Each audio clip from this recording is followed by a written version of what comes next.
बच्चों बहुत स्वागत है आप लोगों का केमिस्ट्री क्लास में। मैं हूं आपका केमिस्ट्री टीचर सुनील यादव। अब बच्चों आज एक नए टॉपिक के साथ मैं आपके साथ हूं। बच्चों आज की क्लास में मैंने टॉपिक लिया हुआ है ऊष्मागतिकी से। ठीक है बच्चों, थर्मोडायनामिक्स। और थर्मोडायनामिक्स के अंतर्गत आने वाले महत्वपूर्ण प्रश्न मैंने आपके सामने ले रखे हैं। सबसे पहला प्रश्न मैंने लिया हुआ है एंट्रोपी किसे कहते हैं। बच्चों एंट्रोपी किसे कहते हैं, उसके अलावा उसी प्रश्न के साथ एक और प्रश्न भी संयुक्त है। हमको बताना है कि बर्फ की जो एंट्रोपी है वो जल से कम होती है। ठीक है, सॉरी, बर्फ की एंट्रोपी ज्यादा है, जल की कम होती है। अपन को ऐसा बताना है कि बर्फ की एंट्रोपी अधिक जबकि जल की एंट्रोपी कम होती है, क्यों, अपन को यह समझाना है। बच्चों जो अगला प्रश्न है वो है निकाय किसे कहते हैं, और निकाय के बारे में जो भी जानकारी है वो मैं आपके सामने रखूंगा। इसके अलावा बच्चों मैंने कुछ और भी प्रश्न ले रखे हैं। तीसरा प्रश्न मैंने लिया हुआ है यहाँ पे 3rd नंबर पे। बच्चों आंतरिक ऊर्जा किसे कहते हैं, इसका आपको गणितीय व्यंजक छोटा सा है वो आपको दिखाऊंगा। बच्चों इसके अलावा मैंने प्रश्न लिया हुआ ऊष्मागतिकी का प्रथम नियम क्या होता है, और इसका जो भी एक गणितीय रूप होगा उसकी आपको गणना समझाऊंगा। बच्चों तो चलते हैं हमारे पहले प्रश्न पर। हमारा जो पहला प्रश्न आपके सामने एंट्रोपी किसे कहते हैं, तो संक्षिप्त में एंट्रोपी आपको समझाता हूं, ध्यान दीजिए। बच्चों एंट्रोपी की बात कर रहे हैं हम। एंट्रोपी बच्चों संक्षिप्त में समझ लीजिए, ऊष्मा गतिकीय के अनुसार किसी निकाय की अव्यवस्था, किसी निकाय की अव्यवस्था की माप को क्या कहते हैं बच्चों, एंट्रोपी। किसी निकाय की अव्यवस्था की माप को एंट्रोपी कहते हैं। तो बच्चों ये एंट्रोपी की बहुत संक्षिप्त सी डेफिनेशन है, मैं आपको ये समझाने का प्रयास करूंगा। बच्चों अगर मान लो मैं आपसे कहूं कि मेरे पास एक पात्र है जिसमें कोई ठोस पदार्थ है, तो बच्चों ठोस पदार्थ में क्या होता है कि जो अवयवी कण होते हैं वो एक दूसरे के बहुत पास पास रखे होते हैं, वो बहुत ही व्यवस्थित तरीके से रखे होते हैं। ठीक है, एक दूसरा एग्जांपल देखिए। अगर मान लीजिए दूसरा पात्र है, इसमें कोई द्रव है, तो बच्चों द्रव में क्या होता है कि जो अणु है वो थोड़ा दूर दूर रखे होते हैं। इसी तरह से अगर मैं तीसरा पात्र देखूं बच्चों, तो यहां पर जो गैसीय अणु है ये और भी ज्यादा दूर दूर होते हैं, है ना। द्रव में जो अणु है उनके बीच में जो अंतराण्विक दूरी है ये थोड़ी कम जरूर हो जाती है, लेकिन फिर भी वो काफी पास होते हैं। कहने का मतलब ये है बच्चों सीधा सा मेरा कि अगर मैं ठोस पदार्थ की बात करूं तो ठोस पदार्थ में दो अणुओं के बीच जो अंतराण्विक आकर्षण बल होगा वो सर्वाधिक होगा, और इसीलिए इनके बीच में जो अव्यवस्था होगी वो बहुत कम होगी, यानी इसकी एंट्रोपी ना के बराबर होगी, शून्य होगी। जबकि अगर हम ठोस की तुलना किसी द्रव से करेंगे तो द्रव में दो अणुओं के बीच में थोड़ा रिक्त स्थान होगा, और अणुओं को घूमने के लिए पर्याप्त स्थान प्राप्त हो जाएगा, और वो घूमेंगे, इसलिए इनमें थोड़ी बहुत अव्यवस्था आ जाएगी, और इसलिए हम कहेंगे कि द्रव की जो एंट्रोपी है वो ठोस से अधिक होती है। बच्चों इसके अलावा जब हम गैसीय अणुओं की बात करते हैं तो गैसीय अणु जो है एक दूसरे से पूर्णतः स्वतंत्र होते हैं बच्चों, और इनके बीच में किसी भी प्रकार का कोई अंतराण्विक बल नहीं होता दो परमाणुओं के बीच में या अणुओं के बीच में। इनके अणु इंडिविजुअल स्वतंत्र होते हैं, और ये जिस पात्र में रखे होते हैं या जिस जगह भी होते हैं ये कहीं भी विचरण करने के लिए स्वतंत्र होते हैं, यानी इनमें जो अव्यवस्था है वो सर्वाधिक होती है, यानी गैसीय पदार्थ के अणुओं में अव्यवस्था सबसे ज्यादा पाई जाएगी। ठीक है, तो ये हुआ एक कॉन्सेप्ट की एंट्रोपी को समझने के लिए। बच्चों हमने आपसे इसी प्रश्न के साथ एक संक्षिप्त सी बात की थी कि जो बर्फ है ना, जो बर्फ है, तो बर्फ की जो एंट्रोपी है वो जल से कैसी होती है, कम। तो देख सकते हैं कि जो बर्फ है ना, ये अपनी ठोस अवस्था में होता है, जबकि जो जल है बच्चों वो अपनी द्रव अवस्था में होता है, ये तरल होता है। और अभी मैंने आपको बता दिया कि ठोस के जो अणु हैं ये ज्यादा व्यवस्थित होते हैं, जबकि जो द्रव के अणु हैं ये इनमें अव्यवस्था बहुत कम होगी, मतलब ठोस की तुलना में कम होगी, ज्यादा अव्यवस्थित होंगे वो। तो सीधी सी बात है, जल की एंट्रोपी कैसी मिलेगी बच्चों, आपको बर्फ की तुलना में अधिक मिलेगी। या हम कहते हैं कि बर्फ की जो एंट्रोपी वो जल की तुलना में कम मिलेगी, यानी बर्फ की एंट्रोपी कम होगी जबकि जल की एंट्रोपी अधिक होगी। ठीक, पहला प्रश्न आपको क्लियर हुआ। बच्चों अगला जो प्रश्न हमने ले रखा था वो मैं आपको जल्दी से प्रश्न दिखा देता हूं। प्रश्न देखिए, पहले हमारा जो प्रश्न था निकाय किसे कहते हैं, निकाय के प्रकार। तो बच्चों चलिए जल्दी से हम अपने निकाय पर आते हैं। तो बच्चों निकाय के बारे में जानिए, निकाय क्या होता है। बच्चों थोड़ी देर के लिए मान लीजिए कि ये एक सर्कल जो है ये ब्रह्मांड को रिप्रेजेंट करता है। ये पूरा ब्रह्मांड है, ठीक है, ये ब्रह्मांड है बच्चों। अब मैंने आपको बताया कि ब्रह्मांड में मैंने एक छोटा सा भाग चुना। ये छोटा भाग है, अति सूक्ष्म छोटा भाग, जहां पर मैं क्या करता हूं बच्चों, किसी भी अभिक्रिया का अध्ययन करना चाहता हूं, है ना, जो भी क्रिया होगी उसका अध्ययन करना चाहता हूं।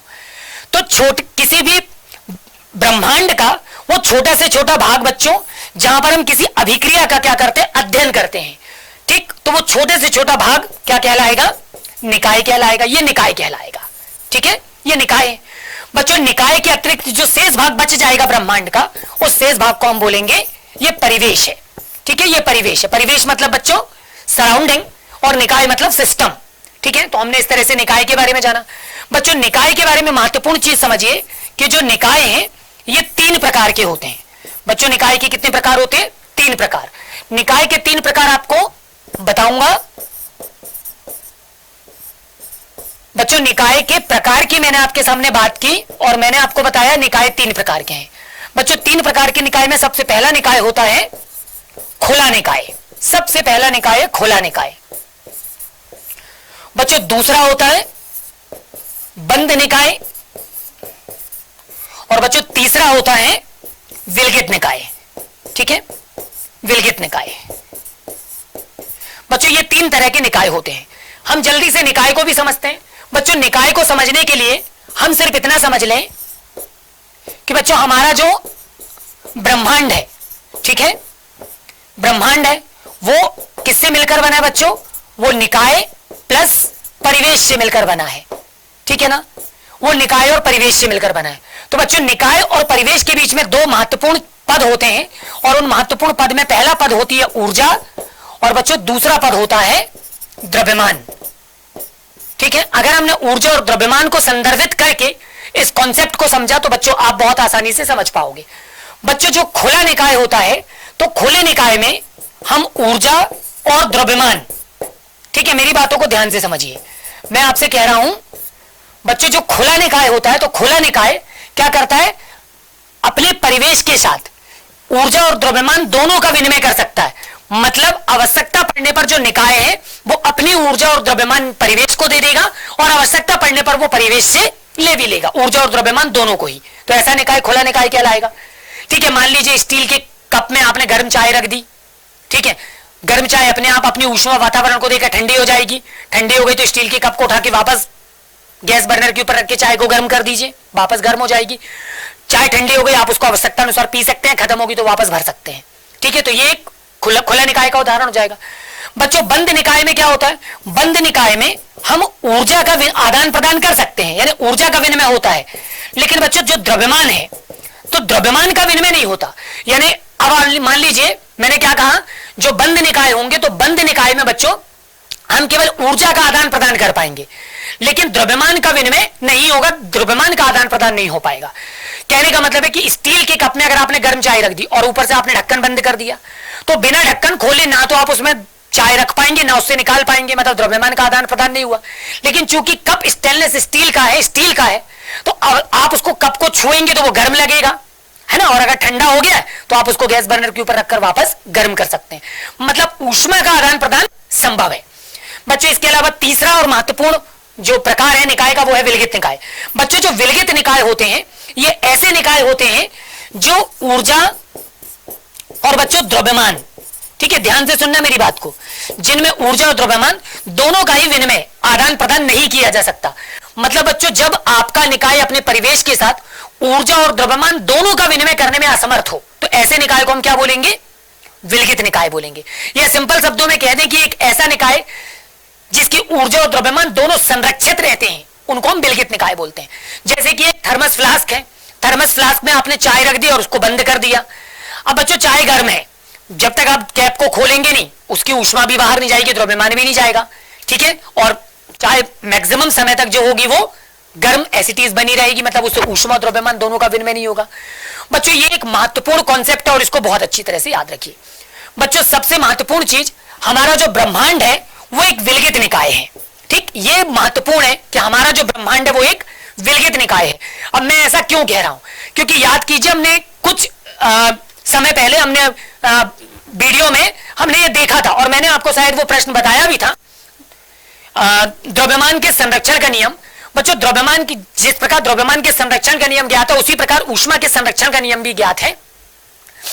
द्रव्यमान के संरक्षण का नियम कहता है कि पदार्थ या द्रव्यमान को ना तो उत्पन्न किया जा सकता, ना तो इसको नष्ट किया जा सकता, इसको एक रूप से दूसरे रूप में बदला जा सकता है। इसी प्रकार ऊष्मा के संरक्षण का नियम है कि ऊष्मा और ऊर्जा को ना तो उत्पन्न किया जा सकता, ना तो इसे नष्ट किया जा सकता, इसको एक रूप से दूसरे रूप में परिवर्तित किया जा सकता है। कहने का मतलब है बच्चों, हमारा जो ब्रह्मांड है इसकी ऊष्मा और द्रव्यमान दोनों तो संरक्षित है और यही वजह कि ब्रह्मांड हमारा एक विलगित निकाय है। फिर बच्चों आपके मन में एक संदर्भित प्रश्न आना स्वाभाविक है और वो प्रश्न ये होगा कि अगर ऊष्मा और द्रव्यमान दोनों ही हमारे ब्रह्मांड का संरक्षित है तो फिर हमारे ब्रह्मांड में ऊर्जा की कमी क्यों हो रही है? पेट्रोलियम, जीवाश्म ईंधन ये समय के साथ खत्म क्यों हो रहे हैं? बच्चों ये खत्म नहीं होंगे, ये रिसाइकल होंगे, लेकिन इनको रिसाइकल होने में 2000 से 3000 वर्ष का समय लगेगा। वो समय देखने के लिए हम और आप शायद उपस्थित नहीं होंगे, शायद क्या हम नहीं होंगे। तो आने वाली जनरेशन को ऐसा लगेगा या अभी हमको ऐसा लग रहा है कि ये खत्म हो रहा है, लेकिन वास्तव में इनकी पुनरावृत्ति होगी। ठीक है, तो ऐसे और भी महत्वपूर्ण प्रश्न भी आपके सामने आएंगे। हम चलते हैं बच्चों अपने अगले प्रश्न पर और हमारा अगला प्रश्न था आंतरिक ऊर्जा। बच्चों मैंने आपको आंतरिक ऊर्जा के बारे में बताया था, बहुत अच्छी तरह से समझिए कि आंतरिक ऊर्जा क्या होती है।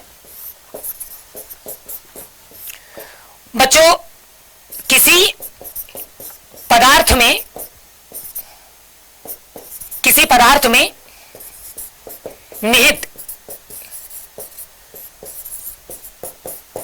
ऊर्जा की कुल मात्रा, किसी पदार्थ में निहित ऊर्जा की कुल मात्रा को क्या कहेंगे बच्चों? हम आंतरिक ऊर्जा बोलेंगे।